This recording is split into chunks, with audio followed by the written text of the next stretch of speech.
Le doner kebab est un bien culturel. En Turquie, il est souvent servi dans une assiette, tandis qu'en Allemagne, il est plutôt présenté sous forme de sandwich accompagné de diverses sauces. Aujourd'hui, la Turquie se revendique comme pays d'origine du kebab et souhaite imposer des règles claires aux restaurants de kebab du monde entier. La base d'un vrai doner, c'est la viande, la marinade et la technique de découpe. C'est ce que nous souhaitons encadrer. En Allemagne, la filière s'inquiète. Car ici, le doner kebab se décline en d'innombrables variantes et représente un secteur industriel majeur. Je ne pourrais plus rien produire ici. Je serais obligé de me plier aux critères qu'ils nous imposeraient. Et on ne pourrait pas suivre. Ce serait une véritable catastrophe pour tous les fabricants européens. La proposition turque est-elle fondée? Ou risque-t-elle de porter un coup fatal à l'industrie du kebab?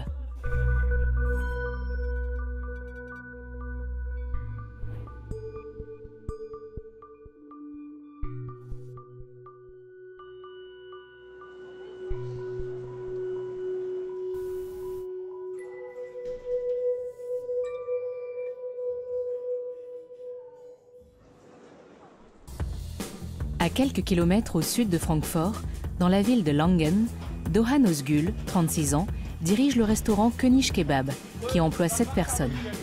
Il a repris l'affaire familiale en 2018. Son concept, proposer chaque semaine une nouvelle recette de doner. C'est ce qui distingue son établissement de la plupart des autres snacks. L'arrivée de chaque nouvelle broche de viande est abondamment relayée sur les réseaux sociaux. Sur nos 350 broches, voire plus, c'est la plus délicieuse que j'ai jamais goûtée. Les comptes TikTok et Instagram de Doğan réunissent plusieurs milliers d'abonnés. Ce dernier y met en avant des broches aux recettes originales, comme celle au canard, à l'autruche ou même à la saucisse. Ça a l'air trop bon. Aujourd'hui, Doğan propose un doner au steak de bœuf, une recette presque ordinaire pour lui. Pour certains clients, c'est un non catégorique. Mais il y en a toujours d'autres, plus curieux, qui veulent goûter. Dans quel autre restaurant, ailleurs dans le monde, peut-on manger un kebab à l'autruche? Ou même un kebab mêlant autruche et kangourou? Personne ne propose ça. Et à chaque fois, c'est un succès. Le restaurant affiche toujours complet, surtout quand il s'agit de viande exotique. Le kebab est de loin le fast-food préféré des Allemands. Depuis ses débuts dans les années 1970, il n'a cessé d'évoluer, donnant naissance un peu partout à de nombreuses variations, que ce soit dans le choix de la sauce, des épices ou dans l'intensité des saveurs, douces ou relevées. Aujourd'hui, pour 4 € de plus, Doğan propose une viande de première qualité, accompagnée d'une sauce spéciale. Les gens ne jurent que par la mayo et la sauce blanche, mais c'est n'importe quoi. Tout dépend de la viande. À chaque nouvelle recette, on adapte la sauce. Si on sert du canard laqué, on ne va pas l'accompagner d'une sauce au yaourt. On crée une sauce spéciale, une sauce asiatique, qui s'accorde parfaitement. C'est pareil avec le kebab au steak de bœuf. On prépare une sauce sur mesure, comme la sauce chimichurri. Ici, il se vend entre 150 et 200 kilos de viande par jour. Les affaires marchent si bien que Doğan prévoit bientôt d'installer une 4e broche. Son objectif, attirer encore plus de clients en élargissant son offre. Je viens ici depuis des années. Les recettes changent tout le temps. Je découvre toujours de nouvelles saveurs. C'est vraiment délicieux. Les autres restaurants de kebab ne sont pas mauvais, mais ils proposent tous la même chose. Ici, il y a presque une nouvelle recette chaque semaine. C'est juste génial. On estime à 18 000 le nombre de restaurants de kebab en Allemagne. Pour sortir du lot, Doğan a dû travailler dur. Doğan nous accueille chez lui et sa femme Gizem. C'est ici, après une journée bien remplie, que le propriétaire du kebab trouve un peu de répit. Il a arrêté ses études en énergétique juste avant l'obtention de son diplôme pour sauver l'entreprise familiale de la faillite. Contrairement à ce qu'on pourrait penser, c'est pas une sinécure. Ça demande beaucoup de sacrifices. J'y ai consacré beaucoup de temps, que j'aurais pu passer avec mes parents, et je le regrette aujourd'hui. Quand j'y pense, je me rends compte que je n'ai presque rien fait avec eux, à part travailler au restaurant tous les jours. Pendant toutes ces années, On n'est parti qu'une seule fois en vacances, c'est tout. On faisait que ça, travailler, travailler, travailler. Il arrivait que ma mère ne prenne même pas un seul jour de repos pendant plusieurs mois. Ça vous accapare complètement. Mais je suis heureux que les choses aient changé, que ma mère ne travaille plus depuis des années et que mon père ait ralenti la cadence. C'est vraiment super et je me sens soulagé. Doğan a grandi dans un centre pour réfugiés en Allemagne après que sa famille a fui l'Anatolie orientale. En 2006, son père ouvre son premier kebab. Pour les familles d'immigrés, un restaurant kebab représentait une véritable opportunité d'ascension sociale.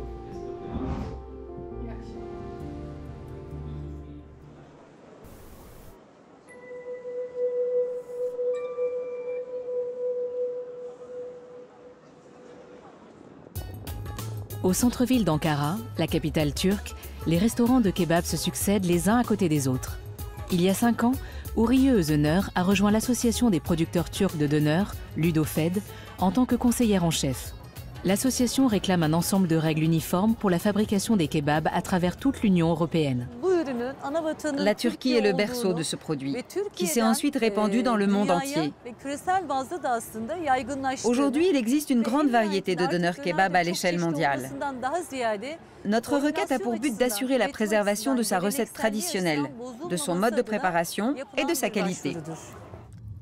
Depuis l'été 2024, la Commission européenne examine une proposition de l'Association des producteurs turcs.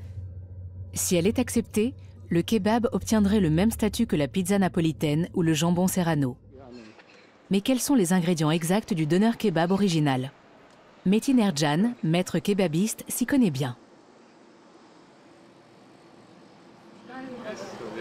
Bienvenue, comment allez-vous? Bien, merci. Et vous? Metin Ercan dirige 3 établissements de kebab. La viande provient de la ferme familiale et est transformée dans sa propre boucherie. Selon Ercan, l'élevage du bétail et le traitement de la viande sont essentiels pour obtenir une authentique broche de viande à kebab. On travaille avec de la viande bovine. On prélève les cuisses d'animaux qui ont entre 15 à 18 mois en moyenne. La manière dont les bêtes sont nourries est très importante. Après l'abattage, il faut séparer la viande des os, enlever les tendons, la découper en tranches et la faire mariner.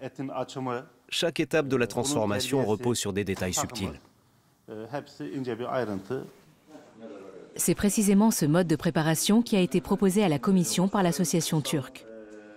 Pour le döner kebab traditionnel, servi en lamelles, la viande est coupée en tranches très fines, puis marinée.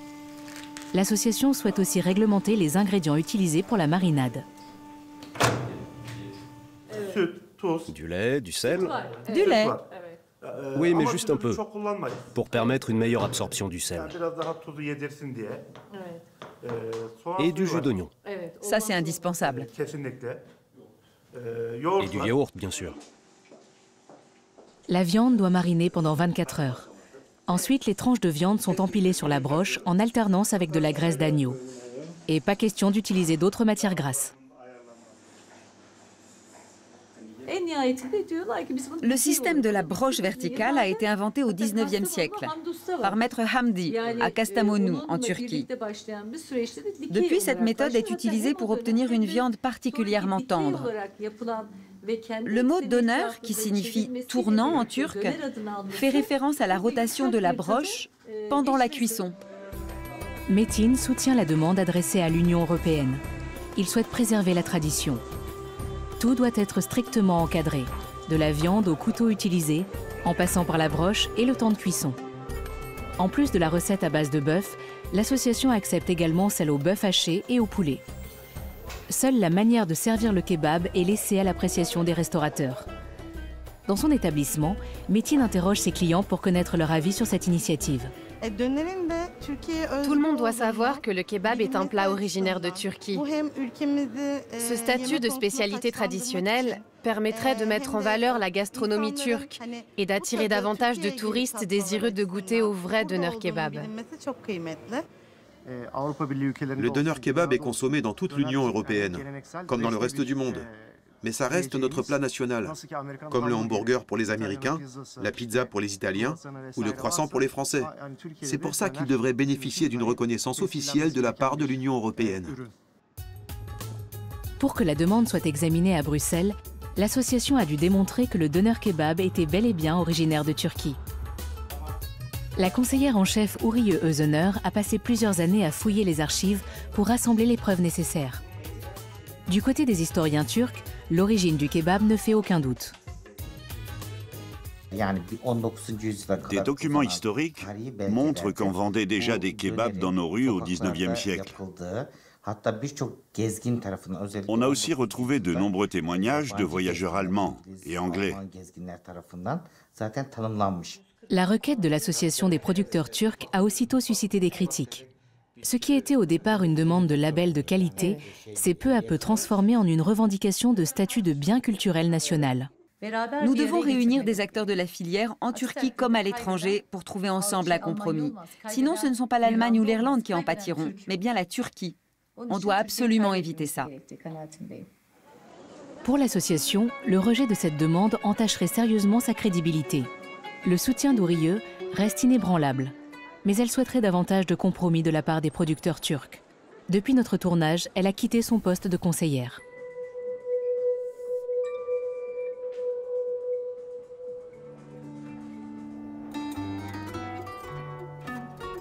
La Styrie, à 2 heures au sud-ouest de Vienne. C'est ici, au cœur des Alpes, qu'est produit un des principaux ingrédients de l'un des plus célèbres doner kebab d'Europe, le lait de brebis. Ferhat Yildirim fait régulièrement le trajet depuis Vienne pour entretenir la relation avec ses fournisseurs. Cet homme de 44 ans s'est fait un nom dans le milieu. De nombreux experts considèrent même son doner comme le meilleur du monde. Les brebis nous souhaitent la bienvenue. Ferhat Yildirim a fait le choix de n'utiliser que des ingrédients de qualité. Il a passé des années à chercher les meilleurs animaux. Et c'est dans les Alpes qu'il a trouvé son bonheur. La bergerie abrite 130 brebis laitières. Alors qu'une vache produit plus de 8000 litres de lait par an, les brebis n'en produisent que quelques centaines de litres. Tous ces efforts n'ont qu'un seul but, retrouver le goût de son enfance passée en Turquie. C'est bien plus complexe, bien plus coûteux et demande bien plus de travail que le lait de vache. Mais je veux offrir ce qu'il y a de mieux aux gens. C'est pour ça qu'on s'investit autant. Le yaourt de brebis qu'on a développé introduit des saveurs totalement inédites en Autriche et en Europe. On a fait des essais pendant 2 ans et on a fini par y arriver. Le vrai suspense, c'était de savoir si les gens allaient apprécier. Et au final, ils ont adoré. Tous les mois, Ferhat achète 6 tonnes de yaourt de brebis à la coopérative d'agriculteurs de Styrie. La cuve contient la traite de ce matin. Au total, Ferhat a passé 6 ans à perfectionner ses yaourts, sa viande et son pain, en étroite collaboration avec des agriculteurs locaux. On est loin d'un simple produit de restauration rapide. Son doner kebab s'apparente plutôt à une spécialité turque de haute qualité, made in Autriche. Tout vient d'Autriche, absolument tout. La farine, la viande, tout est produit ici par des agriculteurs de la région. La farine de son pain provient également de Styrie et la viande du Tyrol. Ferhat ne laisse rien au hasard. On a toujours préparé la recette dans ces proportions. Après de nombreux essais, j'en suis arrivé à une conclusion. Le produit doit d'abord me plaire à moi, me rappeler mon enfance. Ce n'est que si je suis pleinement convaincu que je le propose à mes clients. Vienne. Au sud du centre-ville, le restaurant de Ferhat Yildirim est devenu un véritable lieu de pèlerinage pour les amateurs de kebab. Le week-end, les files s'allongent à n'en plus finir et l'attente peut facilement atteindre les 45 minutes. Depuis que plusieurs blogueurs l'ont désigné comme meilleur restaurant de kebab du monde, l'engouement ne faiblit pas.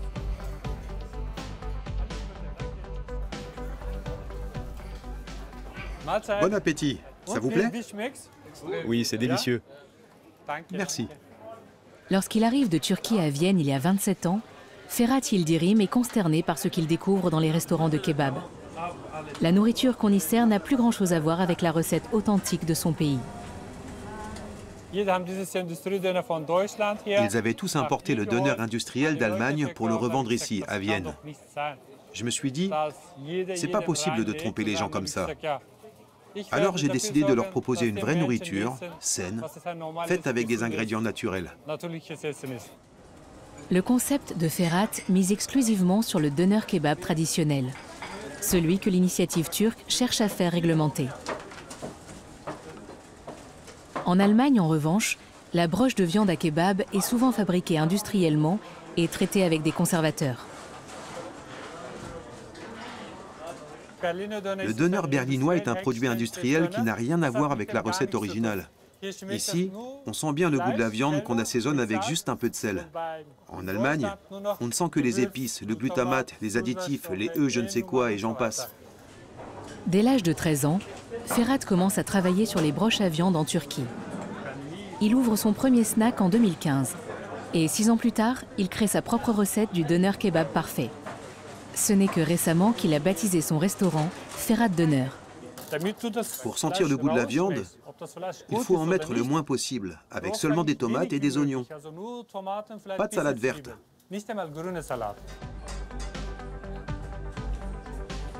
La seule sauce proposée par Ferhat est son yaourt de brebis à l'ail fait maison. Ici, il n'y a qu'une seule sorte de viande. Pas de brochette ou autre. La simplicité est la clé du succès. Il n'y a pas meilleur kebab que celui-là. C'est un kebab d'excellente qualité. Pour moi, c'est le meilleur que j'ai jamais mangé. Vous venez de Vienne? Non, de Munich. Et vous êtes venu Pour ça. Mon copain a vu un post sur TikTok disant que Ferhat était le plus célèbre restaurant de kebab au monde. Donc, on a décidé de venir goûter. 400 km de route pour un döner. Dans le restaurant de Ferhat, ça n'a rien d'exceptionnel. Ça vous a plu? Oui, c'était très bon. Merci, à bientôt. Chaque jour, Ferhat vend près d'une tonne de viande et plusieurs milliers de döners. C'est le plus grand restaurant de kebab d'Europe. Même le pain est fabriqué dans la boulangerie de l'entreprise.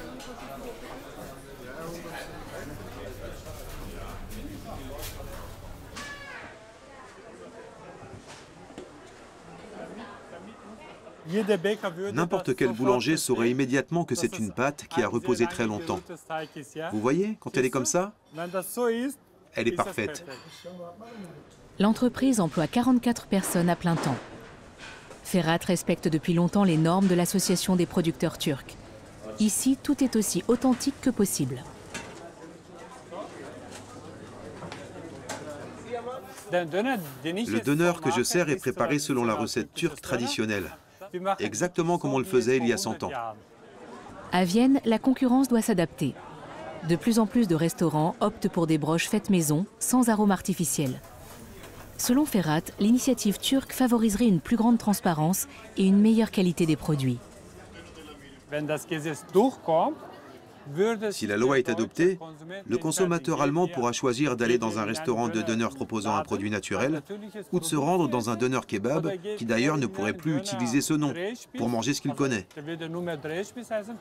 Il pourra faire un choix éclairé. Cette loi est une bonne chose parce qu'elle permettra à chacun de décider en toute connaissance de cause.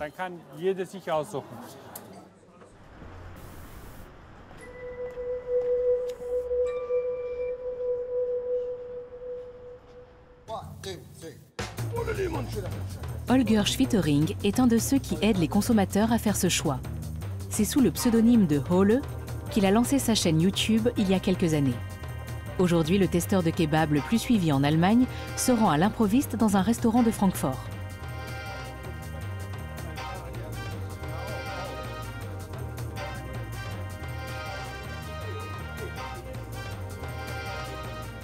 Donc ici, vous avez tous les ingrédients pour faire des döners, des tartines, des burgers aussi. J'ai vu ça dehors. On a même de la sauce fromagère. Ça a l'air grave bon. L'influence de Hohle est telle qu'il peut faire le succès d'un établissement ou précipiter sa fermeture. J'essaie de ne dénigrer personne et de mettre en avant les points positifs autant que possible, tout en restant honnête. Et parfois, ça demande de prendre pas mal de recul. Certains prennent en compte la sympathie du personnel. Moi, je juge uniquement la qualité de la nourriture. Aujourd'hui, Ole passe au crible une broche de viande industrielle. Une viande embrochée mécaniquement accompagnée d'une sauce au fromage. Un concept bien loin des traditions, mais qui se distingue par sa créativité. La viande est bien grillée, pas sèche du tout. Et cette sauce au fromage, je ne sais pas si j'ai déjà dit ça à propos d'une sauce au fromage, mais elle me fait penser à une sauce à la crème maison. Même s'il préfère les versions plus traditionnelles, Ole apprécie l'incroyable diversité de recettes que propose la scène du kebab en Allemagne.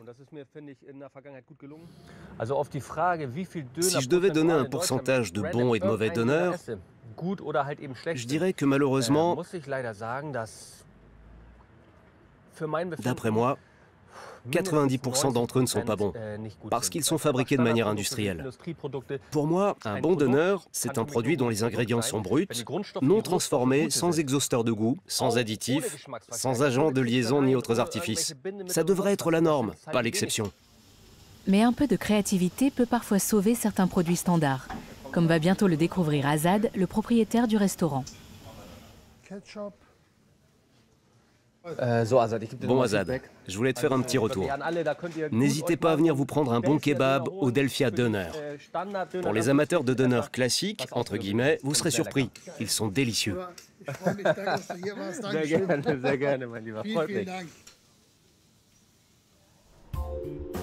Une zone industrielle au sud de Francfort. Cihan Kilic, directeur d'une usine de broche à kebab, a rendez-vous avec Doğan Özgül. Salut, ça va? Super, et toi? Super, et toi? Doğan est un client fidèle. Les deux hommes travaillent ensemble continuellement sur de nouvelles recettes. Leur objectif? Développer le döner kebab allemand. 90% de la viande de kebab consommée en Europe provient d'Allemagne. L'Allemagne est le pays du döner. On est connu pour ça. C'est un patrimoine qu'on se doit de protéger autant que possible. L'industrie du döner est depuis longtemps un secteur économique majeur en Allemagne. Elle emploie 65 000 personnes et génère chaque année près de 3 milliards d'euros de recettes. Au fil des décennies, l'Allemagne, qui abrite la plus grande communauté turque d'Europe, a développé son propre style de döner kebab. Cihan Kilic nous fait visiter en exclusivité son usine, où il produit principalement des broches de poulet et de bœuf. On a plus de 100 clients qui commandent régulièrement différentes sortes de broches. On a à peu près une recette par client.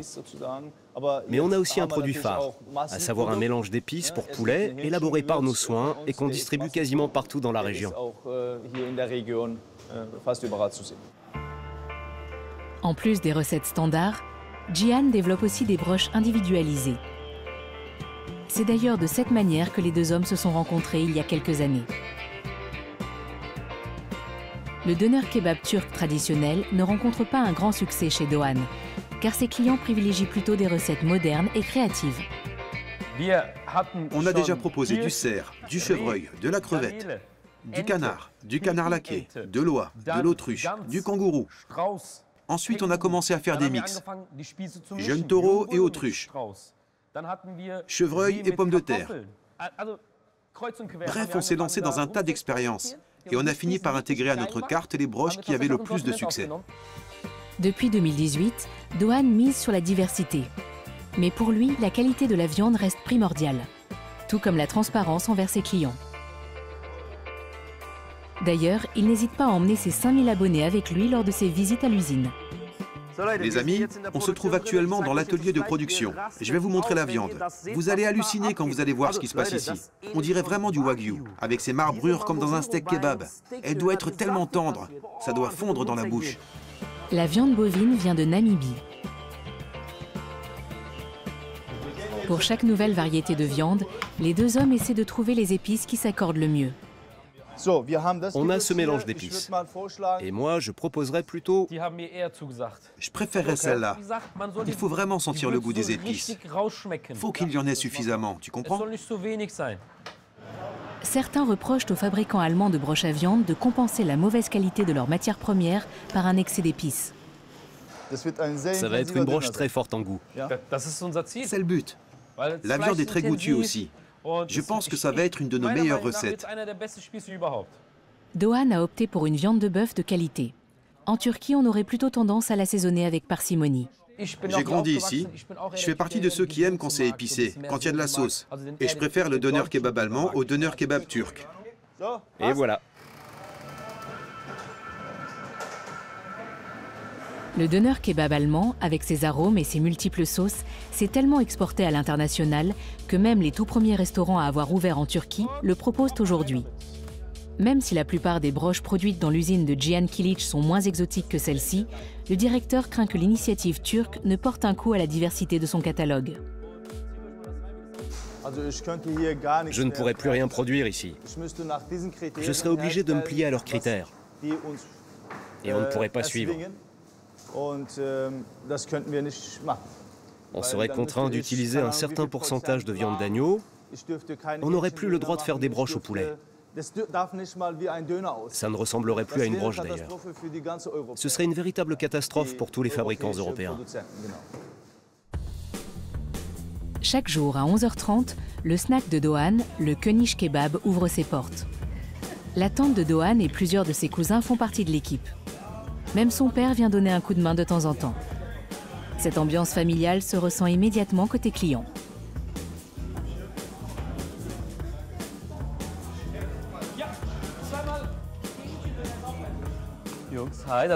Salut les gars, comment on se retrouve? Vous allez voir, le pain aujourd'hui c'est autre chose. Rien à voir avec le kebab d'hier. Goûtez-moi ça.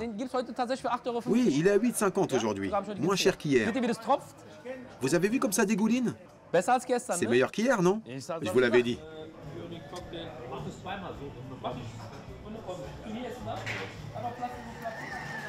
On dirait du beurre. Le doner kebab allemand délaisse progressivement son image de produit bon marché pour s'imposer comme une spécialité tendance, aux déclinaisons presque illimitées. Pour nous, la base du vrai doner, c'est la broche à viande. Sans ça, c'est pas un doner. Et après, on fait varier un peu la recette. Un coup, c'est le pain, un coup, c'est la sauce. Et c'est comme ça qu'on propose un nouveau doner chaque semaine. On a proposé 100 sauces différentes, plus de 350 broches, une centaine de pains, plusieurs salades. Au total, on a vendu plus de 500 recettes de döners différentes. Aujourd'hui, Doğan est tenu par la loi de qualifier ses broches de viande hachée et de poulet de tourne-broche. Seul le kebab au bœuf peut encore apparaître sous le nom de doner sur la carte. Si la demande de la Turquie auprès de l'Union européenne aboutit, Doğan sera contraint de retirer totalement le mot doner de ses affichages. Je pourrais encore jouer avec les pains ou les sauces, mais je ne pourrais proposer qu'une seule viande, identique à celle de mes concurrents. Mon concept tomberait complètement à l'eau. Tout ce qui fait mon identité et me distingue des autres disparaîtrait. Le conflit autour du doner kebab est-il en passe de transformer durablement le secteur en Allemagne et en Europe?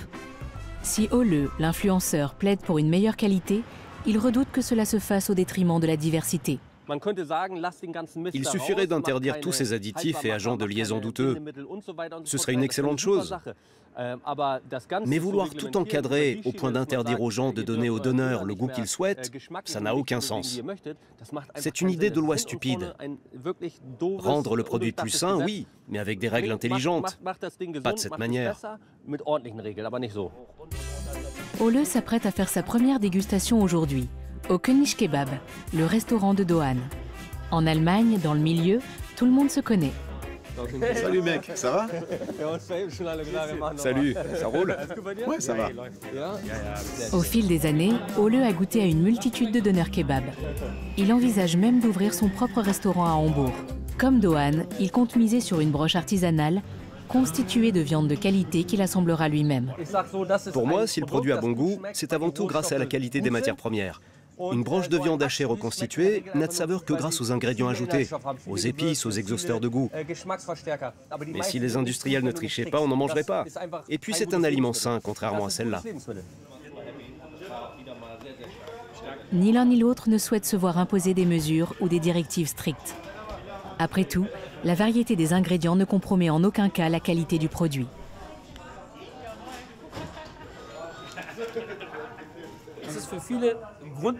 Pour beaucoup, le doner kebab est un aliment de base, un repas quotidien. J'ai des clients qui viennent ici tous les jours, qui mangent du doner kebab 6 jours par semaine. Pour eux, c'est un bien culturel. Je pense que le doner fait partie du patrimoine allemand.